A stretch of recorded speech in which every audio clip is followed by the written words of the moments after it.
Hey everyone, welcome back to the Lovin Riyadh show where we talk about all the juicy stuff going around the city. I'm your host Sarah, and today we've got someone very special in my opinion and in everyone's opinion at this point, who's a true culture connector, and he's from Britain, but he didn't learn just Arabic. He perfects the Saudi dialect and he fully embraces the Saudi culture. I want you to welcome John bin London. أرحب تراعي بالمطر. How are you? I'm alright. How are you doing? I'm good, alhamdulillah. Can you give us a brief introduction about yourself?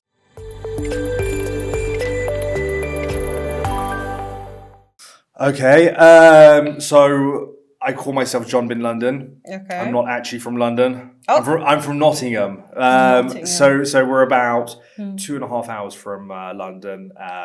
Does that make a difference?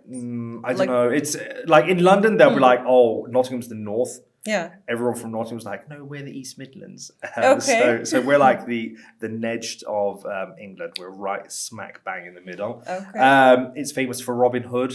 Okay. Other than that, not too much. So I lived the first 8 years of my life in the UAE as a child. This was where my love for everything Arabic kind of started off. Yeah. We then moved back to the UK, so from the Middle East to the East Midlands, and it was really quite different. I definitely had a bit of a culture shock. Yeah. And it's really weird because I was shocked by my own culture. Because I'd only ever really been to England like on summer holidays with my parents before, so I didn't know a great deal. So when I first moved back, it was rather strange. I always had this kind of feeling of wanting to go back to the UAE or to an Arabic country. I miss the desert. We used to spend a lot of time in the desert. Yeah. So that's where kind of my journey began of wanting to learn Arabic. Yeah. I never got the chance to study Arabic, so I learned from Saudi scholarship students, and now I speak, I guess, like a Saudi. Yeah. We're gonna let you see his, move. No, not moves. What do you call it? Skills? Yeah. His Arabic skills. So, what inspired you, to make content about your life in Saudi? Can you remember the first video? So I think is what it is there's from my love for Saudi Arabia and Saudis, I would try to learn everything, and I would come across things which were so interesting. Like my mum always used to say to me, John, sometimes fantasy is less strange than reality.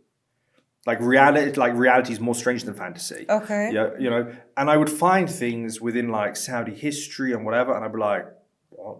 How? I remember reading the story of William Shakespeare and King Abdulaziz, and I'm like, hold on, Shakespeare. And first I'm like, Shakespeare the writer. I'm like, they're not the right times. And then it turned out to be Captain William Henry Shakespeare, who I remember reading in a book that Abdulaziz said that he was the best English guy he'd met, and he was the first person to photograph King Abdulaziz, and just reading about his story. And it was one of those things where you couldn't make it up. Yeah.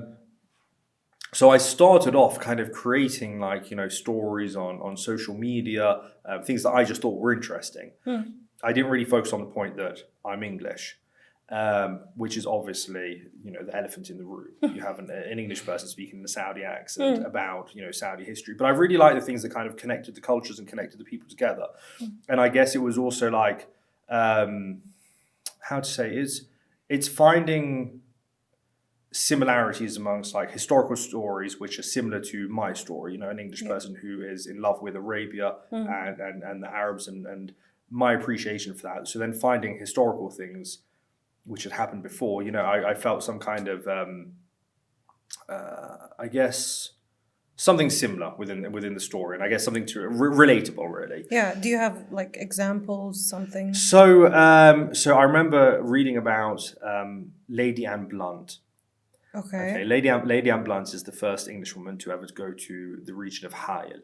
Okay. I always say Lady Anne Blunt, هذه بنت عمي. Okay, بنت عمي, my cousin. The reason why is because her grandfather is the famous writer and poet and traveller, Lord Byron. Yeah. Lord Byron was from Nottingham, so the city that I'm from.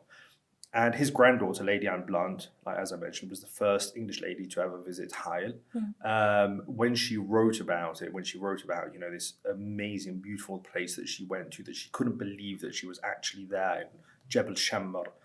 The way that she talks about, the Bedouins, for me, it's very relatable. Yeah. That's a huge part of my life. Then the other thing which is super interesting is, she established Crabbit Stud Farm with her husband, Wilfred Blunt, which they say that even until now, roughly 90% of the pure Arabian horses are offspring of this stud farm. So, yeah, you come across like amazing stories. You have like Gertrude Bell, when she talks about King Abdulaziz, like there was a newspaper article. And the way she talks about King Abdulaziz is the way that somebody talks about, a hero in a Hollywood film. But a lot of people who met Abdulaziz, that's how they would speak about him. Yeah. He was, known of, the King of Arabia. There are so many books that I've read where, they mention Malik Abdulaziz, so King Abdulaziz, and they say, the king of the kings of Arabia. Yeah, just like super interesting. I really like nerd out on this stuff. It's super cool, actually. So what got you into, you basically answered that, but was it something you planned? Like, when did you officially move? Do you live in Riyadh, صح? Yeah, so I just moved to Riyadh. This is like a bit over a couple months ago. Yeah. So I'm still quite new here, but I feel like I've been here for years. The reason is because I've been a fan of like everything Saudi for, gosh, God knows how many years now. Like, good, at least like 15 years. Oh, 15 years wow, plus. mashallah. It's from watching things like Telfaz Hadashar, Khambala, Khalat, Saudi. You used to watch these things when you were in... Yeah, when I was in the UK. Oh, So I was watching like, so this is another thing that like really struck me about like the Saudi people, how the Saudi people are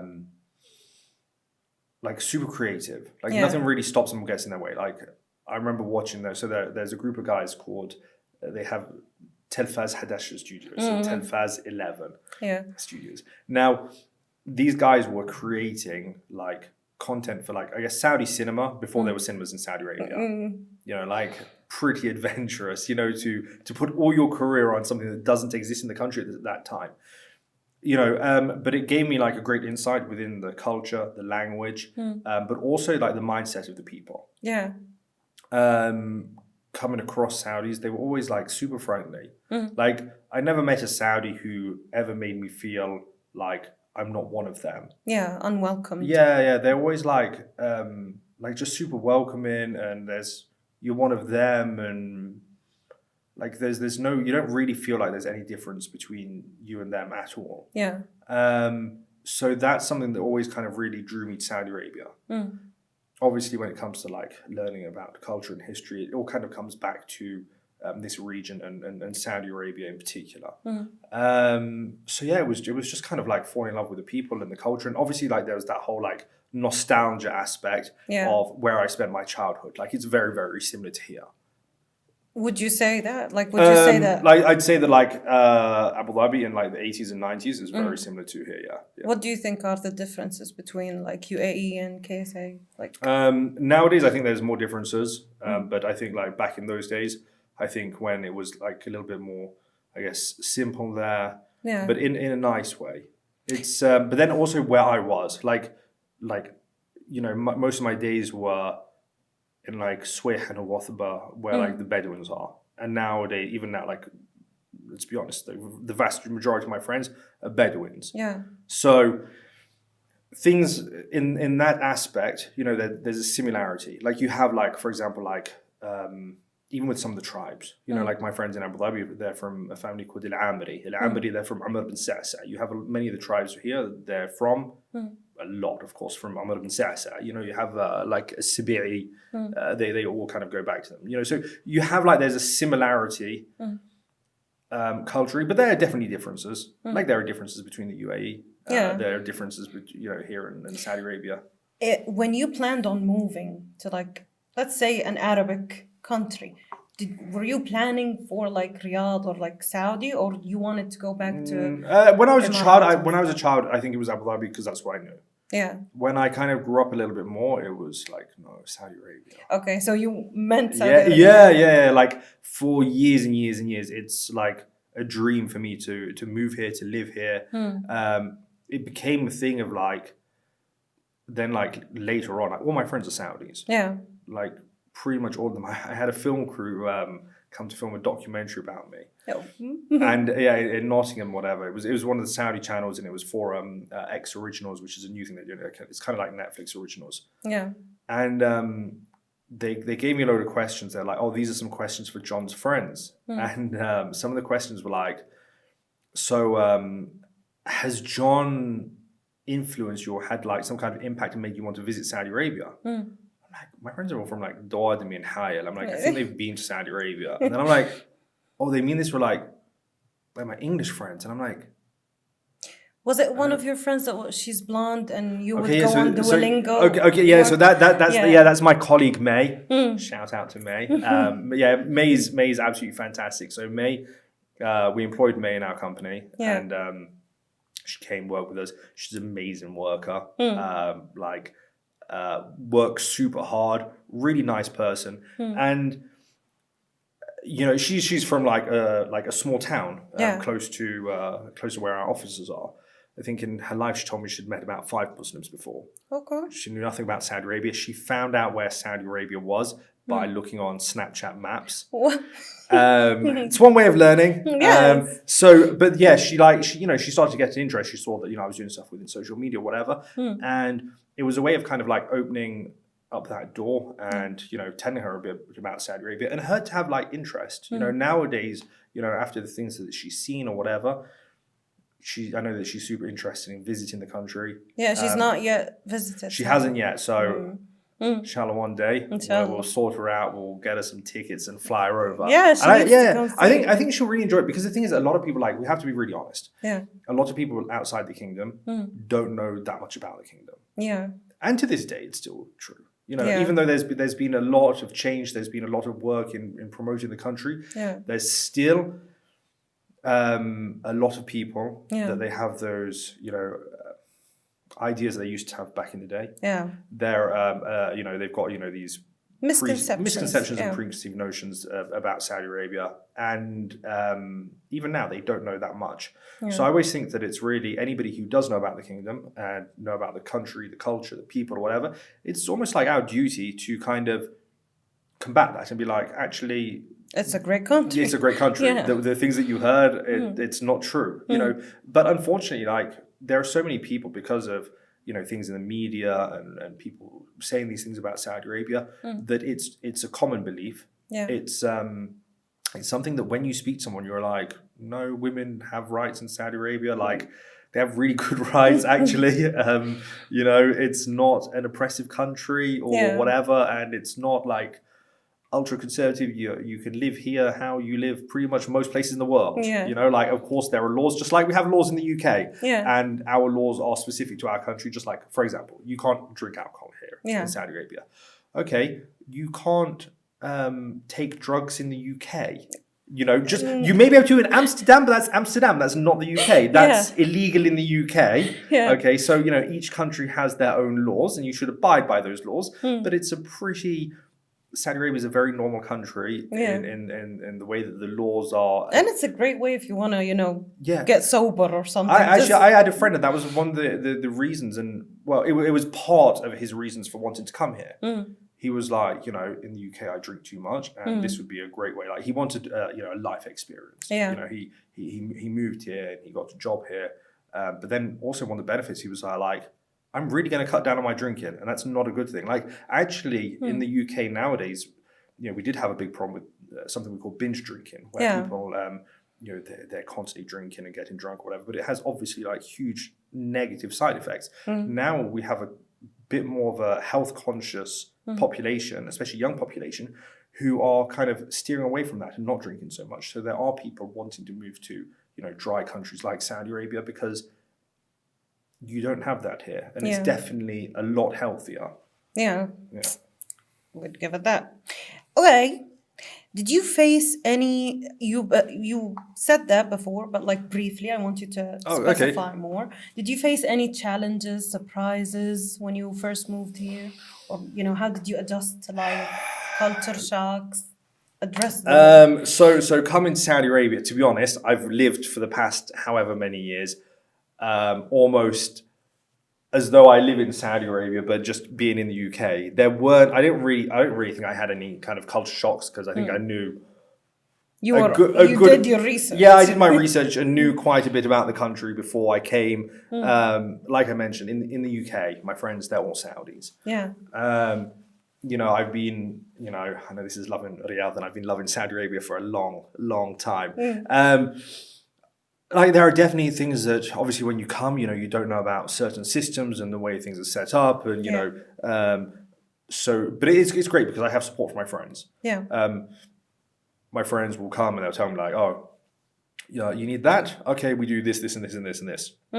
So having that local Saudi network, it's such a help. I feel like I'm very lucky and very blessed in that aspect because I came to Saudi Arabia and I already have friends they're basically like my brothers. Yeah.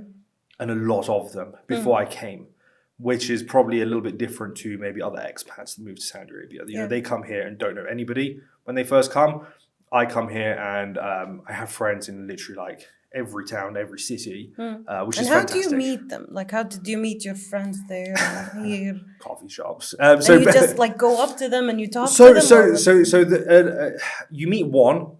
Yeah, you then just meet them all. So you have something called the Nadia Saudi in every city, which is the Saudi society or Saudi club in every city in the UK.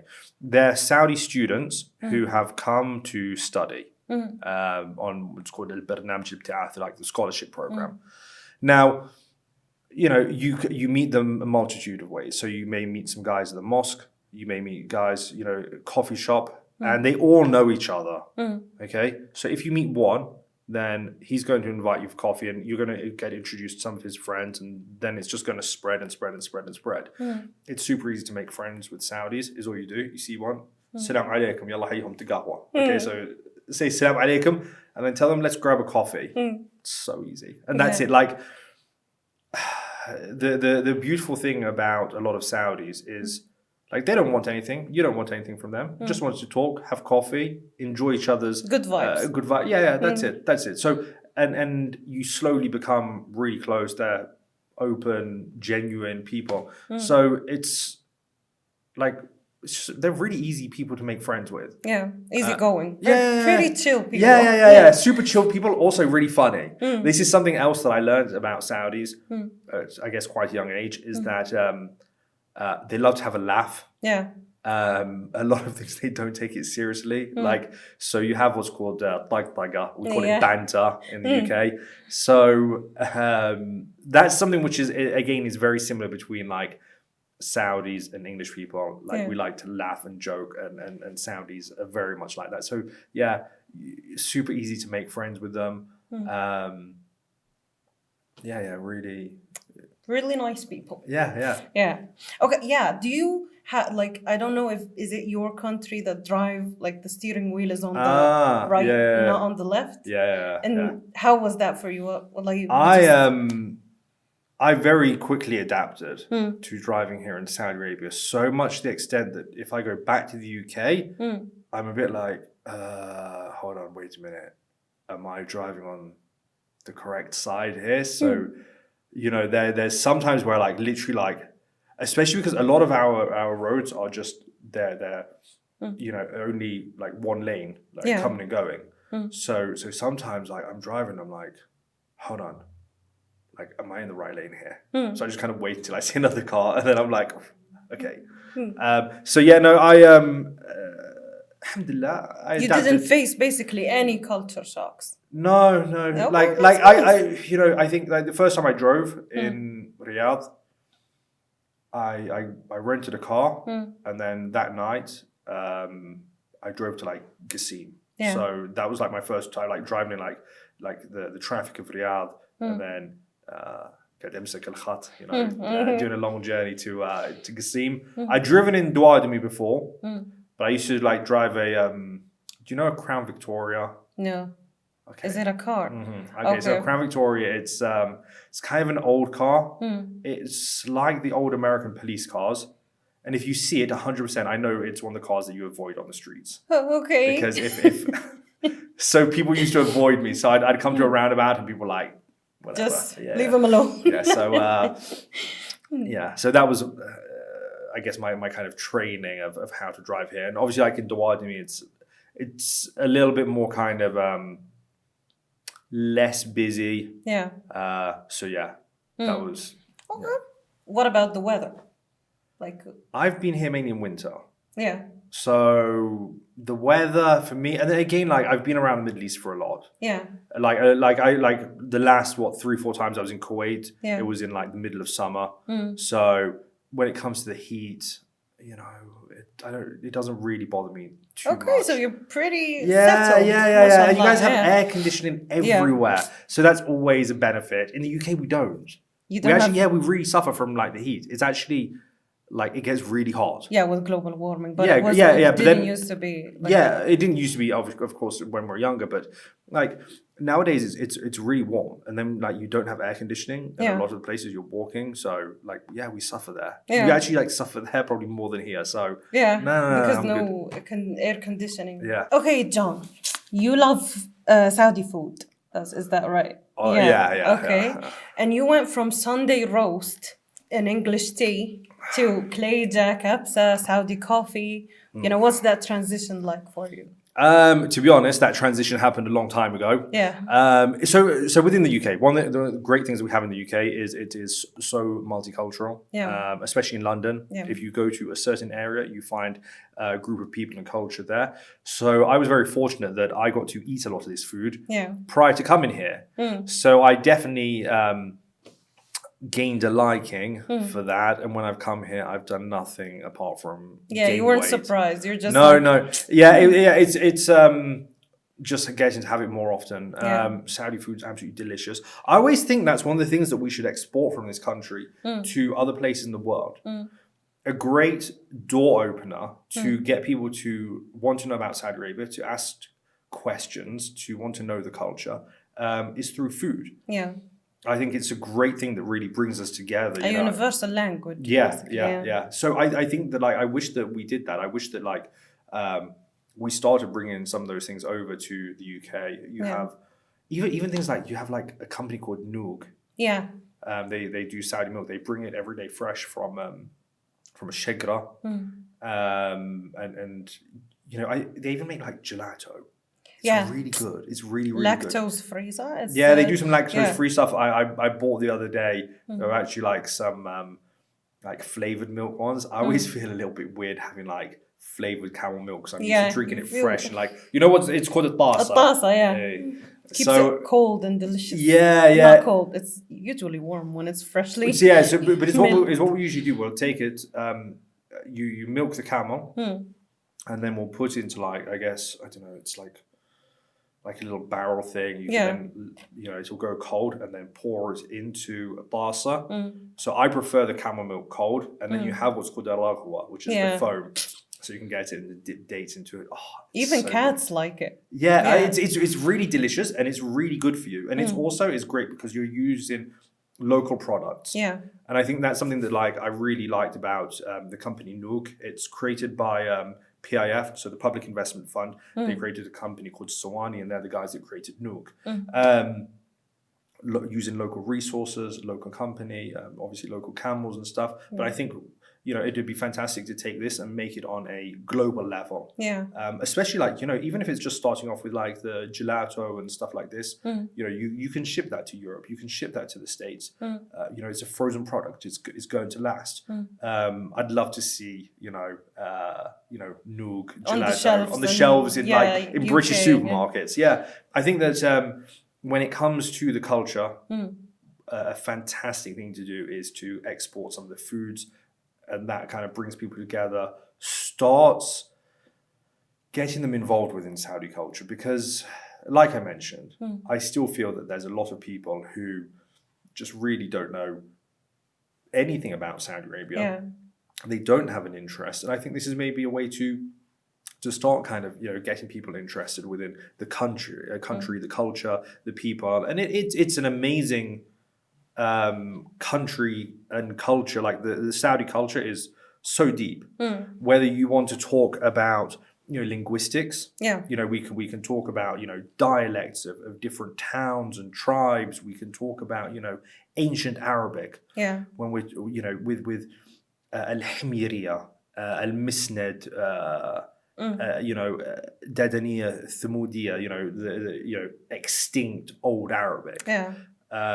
It's super interesting. I went to the Louvre in Paris just because they have an exhibition which they brought over from Al-Ula. So they have like a statue from the Dadaniya period. I'd love to see more of that. So yeah, it's so interesting. Like the world of camels.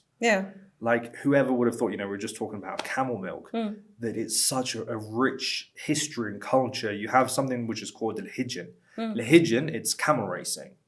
So historically, Saudi Arabia was known for the camel racing within two regions, within Taif and Tabuk.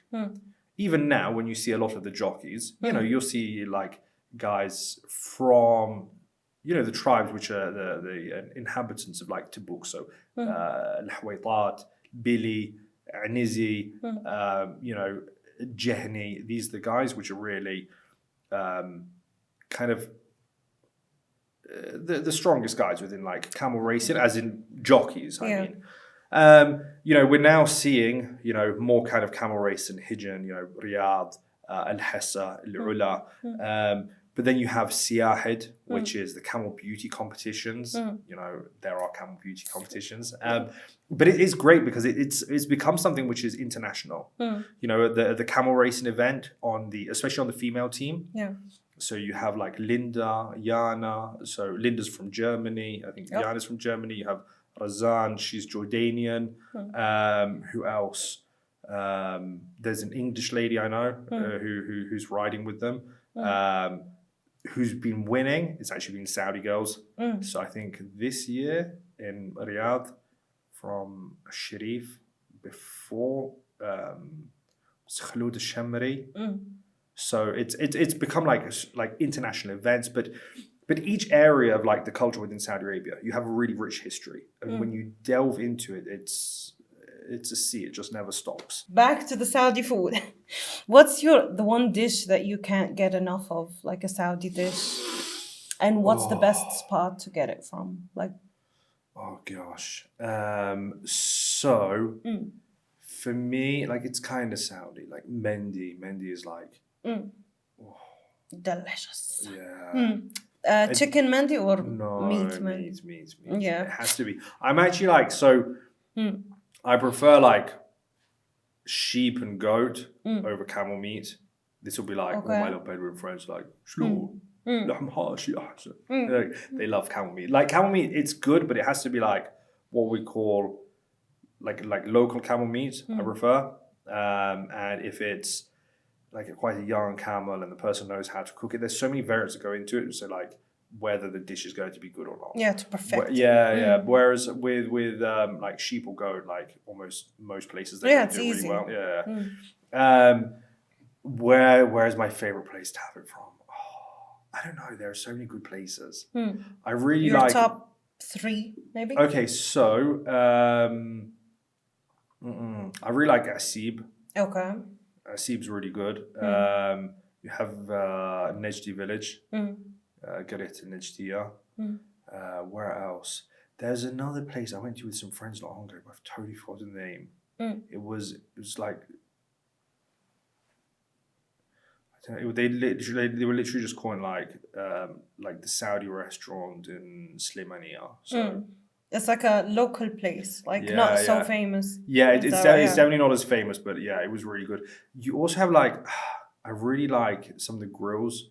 So, but I like the place. I don't like the fancy places. Yeah. If I'm having like in Mishri, I you would like it local. Yeah, I like. Yeah, I so I really like. Do you know بلاد رافدين on شارع كهرباء. So I don't think it's called شارع كهرباء anymore. It's got another name. So you guys will have to let me know what it's called, the other name. We'll Google it. The new name. But that's like, top tier. Okay, since it's Ramadan, how's your daily routine during this month? Do you have any special Ramadan traditions that you picked up? The tradition I have that I picked up is to absolutely mess up my routine and to be sleeping at like crazy times. It's been, to be honest, like this. So this is my first Ramadan here in Saudi. But it's just been hectic. In all honesty, like it's been really hectic. I've been traveling around a little bit and different things to do. So like I've been enjoying it. It's definitely way easier than in the UK. Like, gosh, like in the UK, especially like 2016, you know, we had Ramadan, it was in the summer. So from that time, like our fasting would be like 18 hours. Oh, wow. Obviously, nothing changes. It's not like over here. Like over here, work time changes. Everybody's fasting. Everything's kind of set up like within consideration of it's Ramadan. So I find it's much easier. So it's much more kind of pleasant. You know, you feel it a little bit more. You know, you go to like Taraweeh. It's you kind of get into that vibe a little bit. Like I'm thinking of possibly going to Duardimi maybe next weekend, and then Yamba. So I have like a lot of friends within those areas. So then you kind of like feel a little bit more. You're around a lot of people, and there are specific foods. But the thing is, like I've been eating those foods for so long because my group has been Saudi based. And then like within the UK, I have a friend Abu Kayan. In Nottingham, he has like his own little majlis in his apartment. Every day, he'd have like a sofra, so it's like a big seating area, and like all the food or whatever. So and all the guys would come, and his wife would cook absolutely everything. And then you know people would bring different things, different dishes. So it was really great because you know I've been experiencing like Saudi Arabia from before I've come to Saudi Arabia. So you didn't feel that big of a change when you No. It's continuing with like those amazing traditions and having them in the place where they came from. You know, before, you know, I'd be enjoying that stuff, but enjoying those Saudi traditions outside of Saudi Arabia. Now I've come here and I'm enjoying those Saudi traditions in Saudi Arabia. So it's great to see, and I don't know, it feels. If I can say, like, it feels kind of strange because for so long I've been living those traditions, and it's become so normal in my everyday life to then kind of come to the place where it originated from, where you know those guys brought it from to me in the UK. So sometimes, like, you know, I kind of just have to like stop and pause and be like, you know, I always used to wonder what it's like, you know, to really live it in its place, and now I am. The thing that I always find kind of strange is that a lot of the things I don't find strange. You've already experienced it. I've already experienced it for so long. Like that's like how much of the culture that these guys brought to the UK that it almost feels that I've lived in Saudi Arabia for years when I haven't. I think that's what makes my experience rather unique than a lot of other expats. You know, a lot of people have come here, and it may be totally different to where they were living before and the environment they were in. I just feel so lucky that like I got to learn about this for years and years and years before. And now you get to experience it like the full package. Like it was great. Like one of the things I always loved about in the UK was there were lots of Saudi students, and anywhere I went, if I went to another city. There would be Saudi students there, and you just see them and you could just make friends. In Saudi Arabia, that's literally everybody. So like anywhere I go, I can be in like a coffee shop and there'll be some guys there or whatever. I'm bored, I want to talk. So I just say hi to them and we'd start talking. You know, it's like... And how long did it take you to like perfect the Saudi dialect? Gosh, it takes time. Like I've never studied the language. Okay, So I always say like the first part is from when I was in the UK. when I was in the UK, when I was in the UAE, hearing the language, knowing a few words. For me, that was really the starting point. Then moving back to the UK, I would, I'd always kind of like, I'd want to learn. I used to speak to my dad and was like, oh, I want to, study Arabic. And I'm like, we live in Nottingham, like, where are you going to study Arabic? You don't need to, and all of this. So I remember we had like a couple of books. My mum wanted to learn Arabic before. Now I would take those books and try and read them. And I remember there was one page and it had the Arabic alphabet. That was the only page that anything was written in Arabic. I used to try so hard to learn the letters and learn how to write. And if I did that, I learned the letters, then I could get a dictionary and I could learn the vocabulary and whatever. You learn word by word and you're going to learn the language. Yeah. I was definitely rather naive in how to do that. So there was a big struggle there of wanting to learn and really not having the opportunity. I then moved to London. I worked in Harrods. And as I'm sure you're aware, a lot of the customers are from Saudi Arabia. So anytime someone would come, throw a little salam alaikum. I'd start trying to like speak with people, even though my Arabic would be so broken, and I'd rely heavily on English. Yeah. But I'm someone who I'm very confident. I'm never hesitant. I'll speak with absolutely anybody. They understand me. They don't understand me. I understand them. I don't. Whatever. Yeah, you just irrelevant. I just go for it. Yeah. So that really helped me to start learning those kind of basics and be able to kind of put sentences together and get out some of my ideas. Then when I moved back to Nottingham, like I mentioned, there are a lot of Saudi students there. So having that basic knowledge of Arabic really helped me to kind of get in with them. Yeah. And to start speaking the language. And then by doing that, you just improve. And it was through copy and through imitation. So when I would hear someone speak, I realized pretty quickly that the way they speak in English is the same way that they speak in Arabic. The whole like, hello, my friend, how are you? Yes, I come study for here. So, okay. So if I can copy them and mimic them when they speak in English, all right, and I can learn a few words, which I keep hearing them throw around. So, words like gahawa, coffee, or I would then put them into the sentences to get rid of the English word and put that into the sentence. So, for example, when they'd be like, yes, my friend, come drink gahawa. Like, yes, I will drink gahawa. Then I learned, ishrab and when words that I can start getting rid of those English words and putting the Arabic word in its place. Yeah. Copy it, and then it becomes phrases. And that's really how I learned. Until this day, I've still not studied Arabic. Yeah. Do you plan on studying Arabic? I think you don't. Can you write in Arabic? Yeah. And how did you learn that?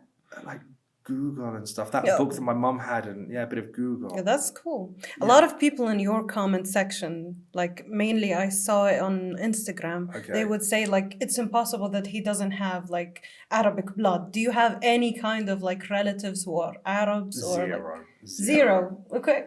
I get that a lot. I get why.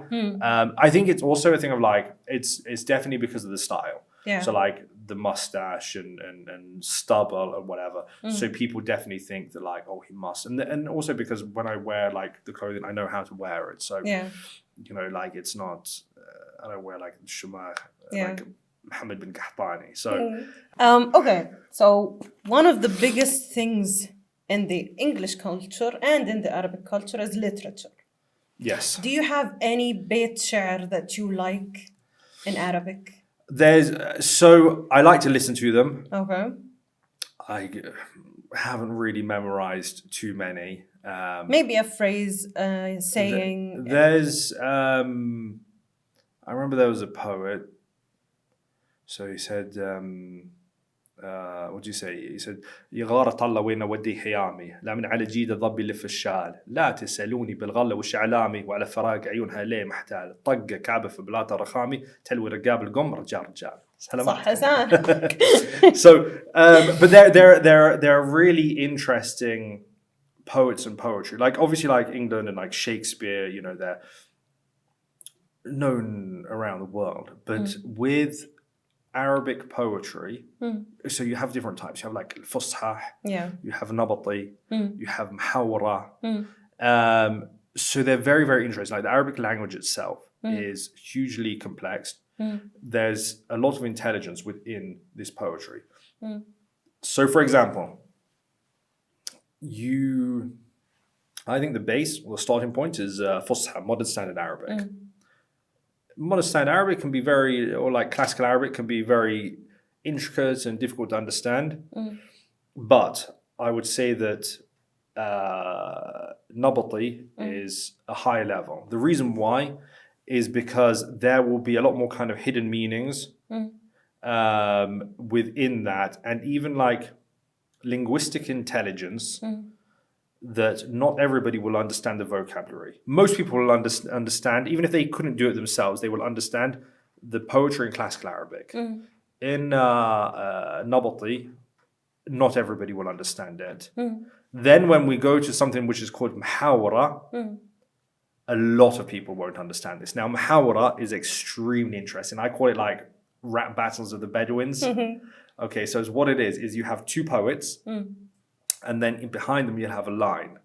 Now, the way they start, one poet, he will welcome the other poet. Yeah. Okay, but when he does this, he's going to throw a comment, which is a little bit hidden, but it's usually an insult. And then the other poet, so what's going to happen once he said that, the line behind him, they're going to repeat it and kind of sing a song of it.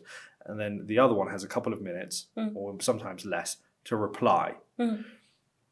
They will use kind of like maybe some stuff about their tribe or something themselves. They'll even like battle, basically. Yeah, it is. And they'll say things like, it'll be, okay, so maybe he'll say like, he'll welcome him, and then he'll say something about like, arhab, or like, ya marhaba bik, or whatever. And then he'll say, make a reference to him being like,